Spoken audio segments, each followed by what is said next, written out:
Assalamualaikum warahmatullahi wabarakatuh. Baik, saya akan menjelaskan tentang kompresi gambar JPEG.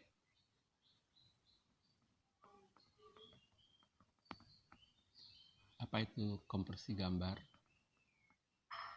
Kompresi gambar adalah bertujuan untuk mengurangi data gambar-gambar yang tidak penting, sehingga memungkinkan kita menyimpan atau menghemat bandwidth,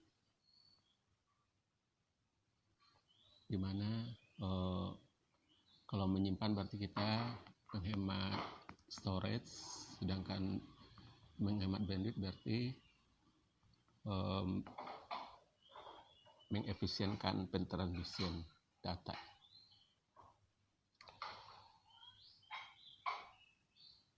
Image compression ada dua macam, pertama lossless, yang kedua lossy.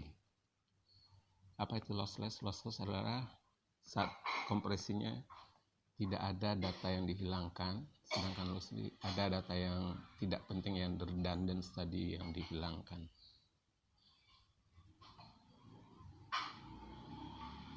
Kemudian JPEG ini singkatan dari Joint Photographic Expert Group, salah satu nama dari komite yang membuat standar JPEG. JPEG saat ini menggunakan algoritma kompresi lossy, atau algoritmanya menggunakan kompresi yang menghilangkan data-data tidak penting. Tapi informasi yang diterima nanti di penerima tidak kurang kualitas atau hanya sedikit kurangnya. Lossy compression adalah salah satu cara menyajikan data tidak terlalu persis.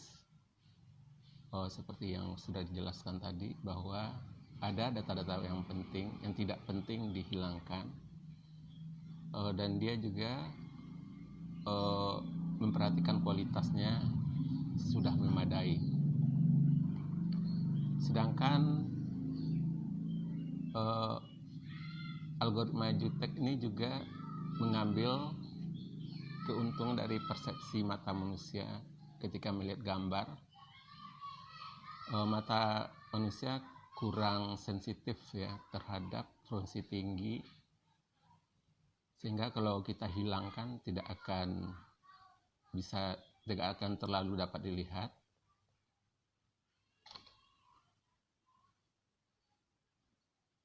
Kemudian JPEG umum digunakan pada kompresi lossy atau lossy compression untuk gambar digital. JPEG ini derajat kompresinya dapat diatur dengan mempertimbangkan antara ukuran storage dan kualitas gambar. Compression rasionya bisa 15:1, dan kualitas gambarnya sedikit terpengaruh, jadi tidak begitu 100%, tapi ada kurang pengaruh, tapi sudah memadai untuk dapat dilihat sesuai aslinya.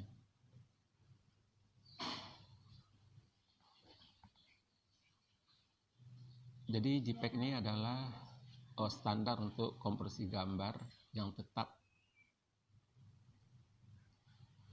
Kemudian dia dapat mendukung kompresi untuk gambar berwarna atau grayscale. Gambar berwarna bisa dikodekan sampai 24 bit. Targetnya adalah untuk gambar hasil fotografi. Penggunaannya banyak, yaitu bisa di satelit, medis, fotografi, dan sebagainya. Dapat mengkodekan gambar full colors. Standarnya sangat fleksibel atau parametrizable. Jadi kita mempertimbangkan antara kompresi dan kualitas. Rasio kompresi seperti yang udah jelaskan tadi bisa mencapai 15:1.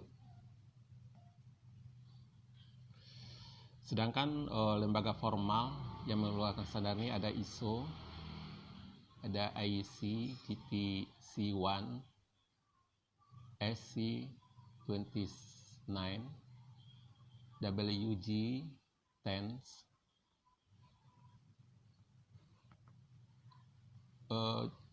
JPEG menggunakan coding transform yang didasarkan pada sebagian besar dari gambar relatif berubah pelan.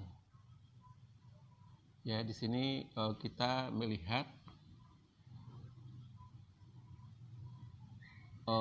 spesial frekuensi domain.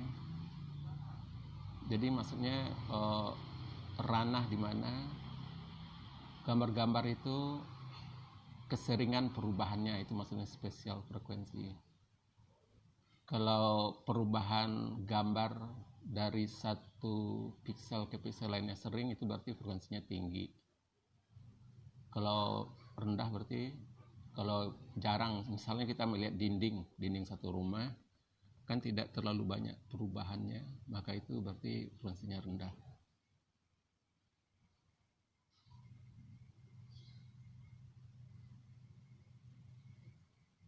Kemudian eksperimen menyarankan bahwa mata manusia lebih kebal terhadap hilangnya komponen frekuensi spesial yang lebih tinggi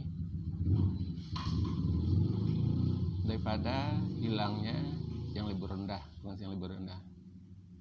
Jadi visi manusia atau pandangan manusia tidak sensitif terhadap komponen frekuensi tinggi pada perubahan kondisi spesial atau ruang atau gambar-gambar di dinding, misalnya gambar di foto. Kalau misalnya kan warna hitam terlalu panjang, mungkin ada perubahan warna, degradasi.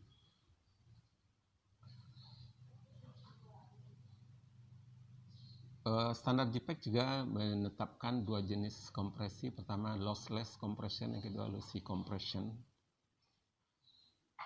Ini contoh-contoh yang gambar yang pertama ini adalah input image tanpa kompres.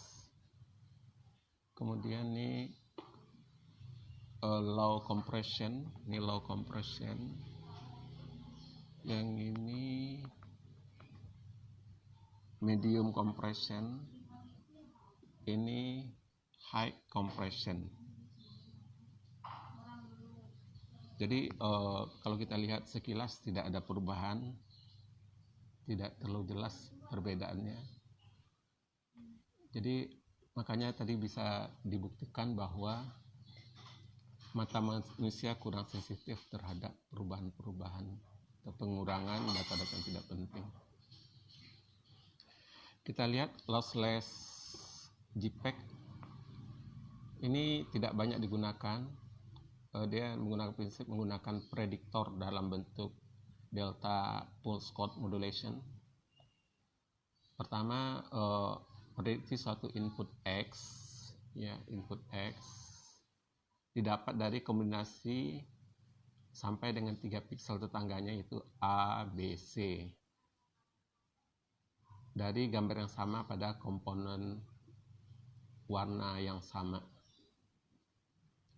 Jadi dari prediksi berikut ini akan sama nih, diprediksi sama, maka dia akan menghasilkan yang sama. Ini prediktor. Kemudian ini ada entropy encoder. Entropy encoder itu seperti yang Huffman code gitu ya. Yang sering muncul nanti kodenya akan lebih singkat, biner lebih singkat. Kemudian ada tabel specification-nya. Ini menspesifikasikan tabelnya, nanti hasilnya berupa data image yang telah dikompres. Kemudian gimana dengan lossy JPEG? JPEG standar mendefinisikan 3 mode lossy compression. Yang pertama baseline sequential mode, ini yang paling sederhana, banyak gunakan. Kemudian progressive mode dan hierarchy mode. skematik daripada JPEG ya. Jadi pertama color transform. Jadi dirubah ya modelnya dari RGB menjadi YCBCR ya. Kemudian setelah dirubah kita lakukan down sampling, kemudian kita lakukan discrete continuous transform, kemudian dilakukan quantization, kemudian di encoding menjadi binary, kemudian baru dikompres. Ini biasa menggunakan Hammond code misalnya ya. Kemudian decoding, dequantization, inverse DCD, uplink sample, color transform. Kalau arah ini berarti arah kebalikan dekompresi, kalau ini kompresi. Jadi ini yang kompresi match ya. Ini sampai sini waktu dikirim. Ini di penerima. Bagaimana algoritmanya? Pertama kita pecah gambar menjadi pixel block berukuran 8x8 pixel.